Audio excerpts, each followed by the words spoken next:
हरतालिका तीज का पूजन व्रत कुंवारी कन्या कर सकती है, शादी होने के बाद भी नारी कर सकती है। अंतिम अवस्था तक प्राण छूटे तब तक हरतालिका तीज का व्रत नहीं छोड़ना चाहिए। एक व्रत हमेशा याद रखो, एक एकादशी और एक हरतालिका।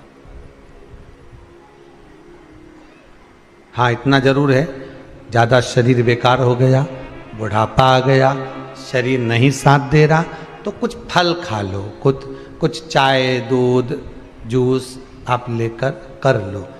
इतना भी नहीं बने, शरीर बहुत ही बेकार हो गया, तो आप एक समय फल का फलहार धारण कर लो, ठीक है।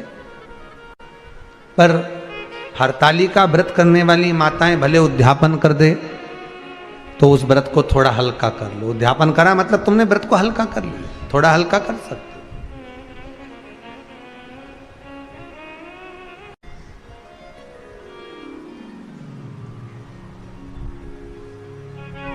हरतालिका तीज का जो व्रत का उद्यापन करते हैं उसमें 5 चीज रखते हैं ना, 5 कपड़े स्त्री के, 5 कपड़े पुरुष के, 5 तरह का अनाज, 5 तरह का फलहार, 5 तरह का फल। तो 5 तरह का जो फल रखाता है हरतालिका तीज के उद्यापन में, दुनिया के लोग उस 5 तरह के फल को केला गिन ले, पपीता गिन ले, मौसम्बी गिन ले और अनार गिन ले, संतरा गिन ले, सब कुछ गिन लेते हैं, पर उस 5 तरह के फल में धतूरे को नहीं गिनते। पर शिव कथा में वर्णन आता है, हरतालिका तीज के उद्यापन में लिखा हुआ है, सबसे पहले 5 फल अगर गिनना है तो उसमें पहले धतूरे को गिनो, क्योंकि शंकर को वो प्रिय होता है, शंकर उसको स्वीकार कर लेता है। और धतूरा शंकर भगवान को क्यों चढ़ाया जाता है उसका प्रसंग आपको पहले भी कहा, आज फिर कहते हैं। धतूरा जब हम भगवान शंकर को समर्पित करते हैं तो हमारा कोई कार्य अटक रहा होता है, जिस कार्य को बार बार एग्जाम में बैठे हो, बार बार परेशान हो रहा है, बार बार इंटरव्यू देने जा रहे हो, नहीं हो रहा, एक बार धतूरे को हृदय से, भगवान को प्रेम से, करुणा सागर मेरे शंकर को दिल से एक बार वो धतूरा भगवान से विनती कर कर उसको चढ़ाओ तो सही, भगवान तुम्हारा कार्य सफल कर देगा, पर दिल से चढ़ाना, हृदय। हरतालिका तीज की पूजन करने वाले को चाहिए कि बालू का, मिट्टी का शिवलिंग बनाना चाहिए। फुलेरा जो बनाया गया है ऊपर शंकर जी के ऊपर लटकाने के लिए, टांगने के लिए, उसके नीचे शिव पार्वती गणेश जी की सुंदर बालू की मूर्ति बना लेना चाहिए, पार्थिव लिंग का निर्माण कर लेना चाहिए। शिव की आराधना करना चाहिए।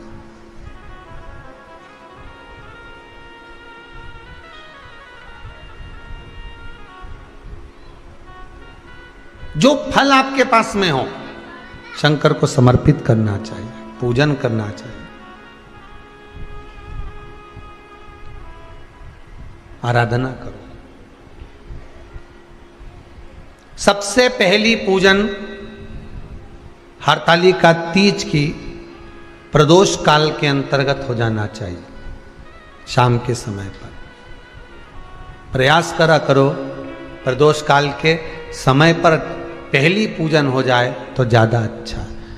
पर लोगों की आदत रहती है कि 8 बजे तक, 8:30 बजे तक, 9 बजे तक पहली पूजन करें, फिर दूसरी आराम से, फिर तीसरी, फिर आराम से, फिर चौथी। तो ऐसा सब अपने अपने हिसाब से, पर शास्त्र रीति कहती है कि प्रदोष का जो समय होता है, प्रदोष काल जो होता है, शाम का जो समय होता है, उस समय पर हरतालिका तीज की पहली पूजन हो, जिससे आपका स्मरण चित्त शंकर भगवान में उस घड़ी, उस पल, उस क्षण में आप शिव के हो जाएं और शंकर आपका हो जाए। हाँ, अगर किसी के आने में देरी हो,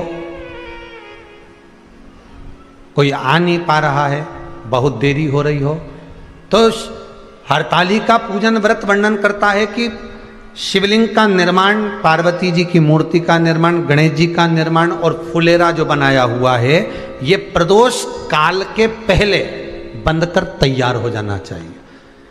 प्रदोष काल के अंतर्गत फुलेरा नहीं बनना, फुलेरा पहले बन जाना चाहिए।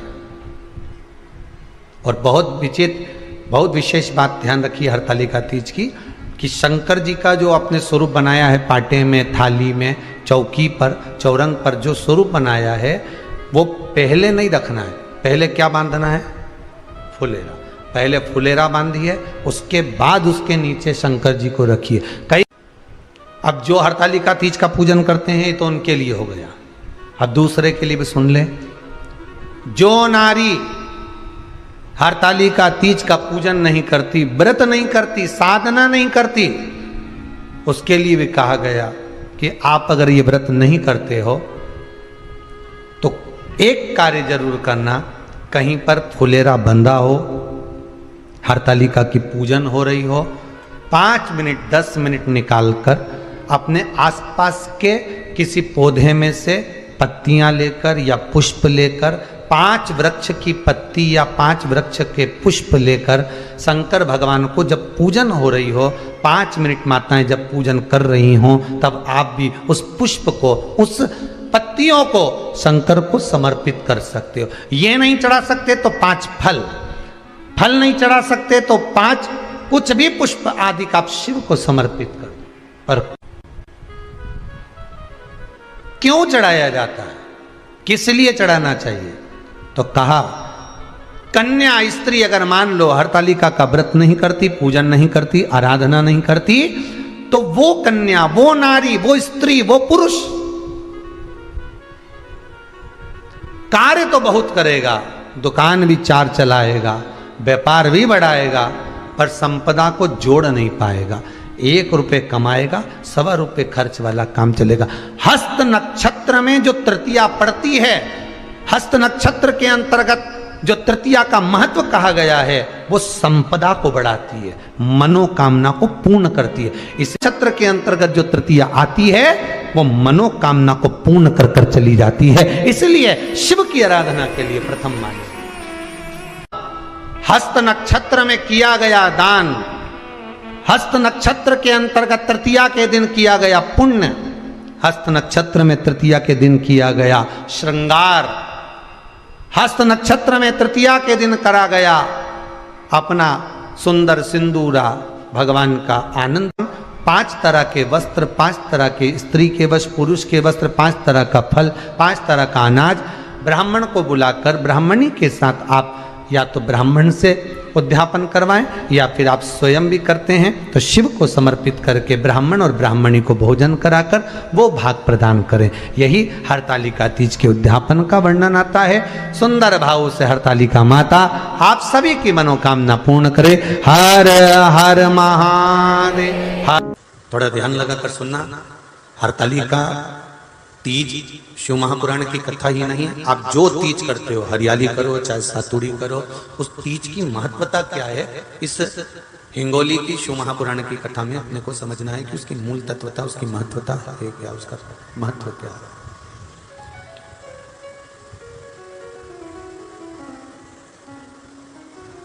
भगवान ब्रह्मा, भगवान विष्णु और भगवान शिव,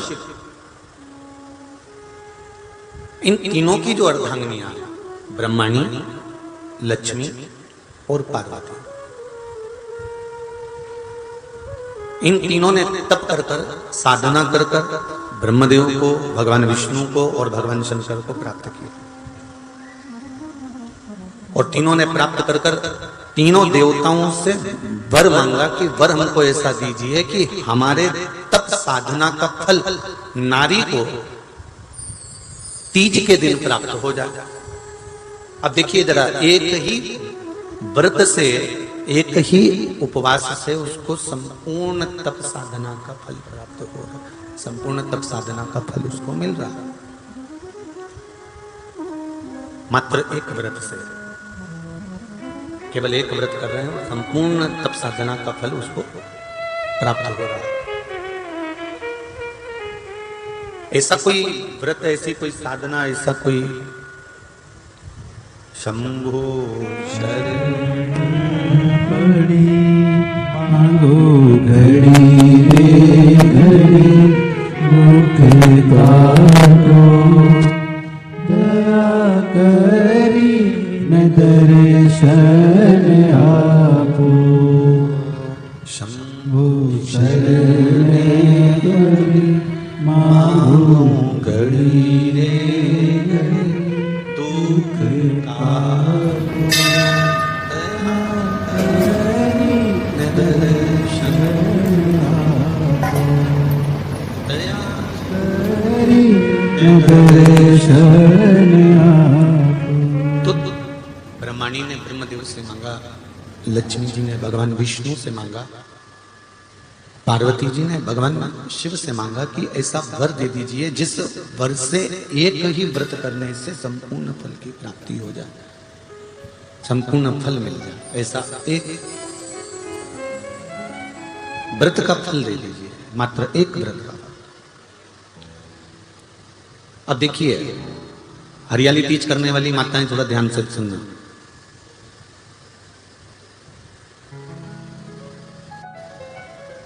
हरियाली तीज जब माताएं करती हैं तो एक हरियाली तीज, एक गणगौर की तीज, ये दो तीज के व्रत ऐसे होते हैं जिसमें जब माताएं करती हैं तो उस समय पर उमा, ब्रह्माणी और लक्ष्मी, इन तीनों की आराधना का फल उसको केवल एक व्रत से प्राप्त हो जाता है। अब देखिए दूसरा सातुड़ी तीज।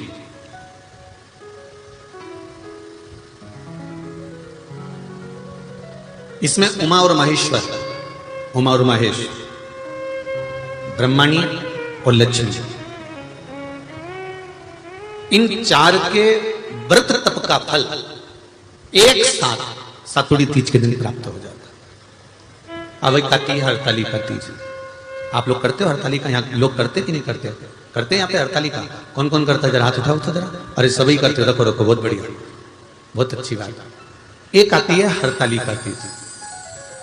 इस तीज का व्रत माता पार्वती बेल वृक्ष के आनंद के साथ में फुलेरा बनाकर करती है, और जिसमें इस हरतालिका में माता पार्वती जी के जितने जन्म पहले हुए हैं, माता पार्वती का जन्म तो 52वें नंबर का, 52 नंबर पे माता पार्वती का जन्म है।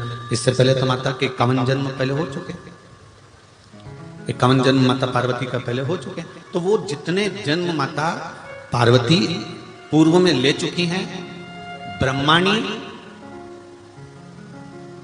जितनी बार ब्रह्मदेव के साथ में विराजमान हो चुकी हैं, इंद्राणी जितनी बार इंद्र के साथ विराजमान हो चुकी हैं, और लक्ष्मी चाहे वो राधा के रूप में हो, चाहे वो रुक्मणी के रूप में हो, चाहे वो सत्यभामा के रूप में हो, चाहे वो यमुना के रूप में हो, चाहे वो गंगा के रूप में हो, जितनी बार माता लक्ष्मी ने रूप धारण करे हैं वो सब रूप में, और माता पार्वती अपने सारे रूप में, ब्रह्माणी अपने सारे रूप में, लक्ष्मी अपने सारे रूप में इस हरतालिका तीज के व्रत को करने के लिए आतुर रहती हैं। और इस व्रत को कर एक दिन में ही संपूर्ण विश्व का जितना तप है, साधना है, उपवास है, सबका फल एक साथ एकत्रित कर लेती हैं केवल एक व्रत में, हरतालिका तीज। श्री शिवाय नमस्तुभ्यं, हर हर महादेव। आशा करती हूँ यह वीडियो आपको पसंद आई होगी। हरतालिका तीज के दिन यह उपाय ज़रूर करने चाहिए। वीडियो पसंद आई होगी तो वीडियो को लाइक करें। चैनल पर नए हैं तो चैनल को सब्सक्राइब करना ना भूलें। कमेंट में हर हर महादेव ज़रूर लिखें।